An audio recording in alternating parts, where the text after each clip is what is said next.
ইউনাইটেডে আমরিমের প্রথম।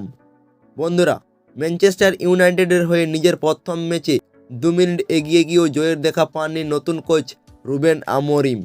প্রিমিয়ার লিগে ইপসউইচ টাউনের সঙ্গে ইউনাইটেড সেদিন ড্র করেছিল 1-1 গোলে। আমরিমের অধীন গতকাল রাতে ইউনাইটেডে দ্বিতীয় ম্যাচ খেলতে নেমেছিল ইউরোপা লিগে। নরওয়েজিয়ান ক্লাব বোডো গ্লিমটের বিপক্ষে এদিন ইউনাইটেড গোল পেল আরও দ্রুত।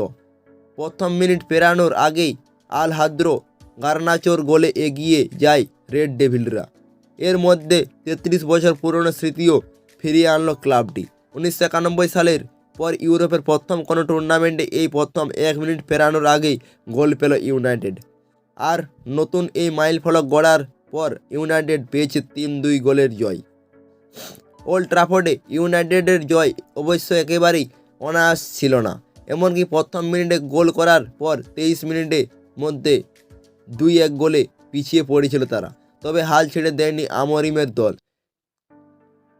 45 এবং 50 মিনিটে রাসমুস ইউলুন্দের জোড়া গোলে 3-2 গোলের ব্যবধানে স্বস্তির এক জয় নিয়ে মাঠ ছাড়েন তারা। ম্যাচের ফলেই বলে দিচ্ছে জয় পেলেন, এখনও অনেক জায়গায় উন্নতি বাকি রয়েছে দলটির। এমনকি খেলোয়াড়দের সঙ্গেও ঠিকঠাক বোঝাপড়া না হওয়ায় বিষয়টা স্বীকার করে নিয়েছেন আমরিম। ম্যাচ শেষে টিএনটি স্পোর্টসকে দেওয়া সাক্ষাৎকারে আমরিম বলেন, আমি উদ্বিগ্ন, কারণ আমি জানি না কি হচ্ছে। আমরা এই মুহূর্তে কিছু নিয়ন্ত্রণ করছি না। আমি খেলোয়াড়দের চিনি না, একসঙ্গে অনেক কাজ করেছি তাও নয়। আমরা রোমাঞ্চ নিয়েই ম্যাচ খেলতে নেমেছি, কিন্তু একইভাবে স্নায়ু চাপও ভুগছিলাম। জানতাম না ম্যাচ কোন দিকে যাবে।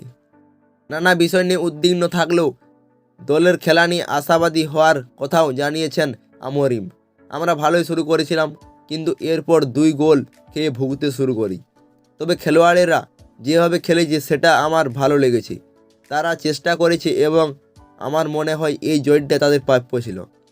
এই সময় ইউনাইটেডে অনুভূতির কথাও জানিয়েছেন তিনি।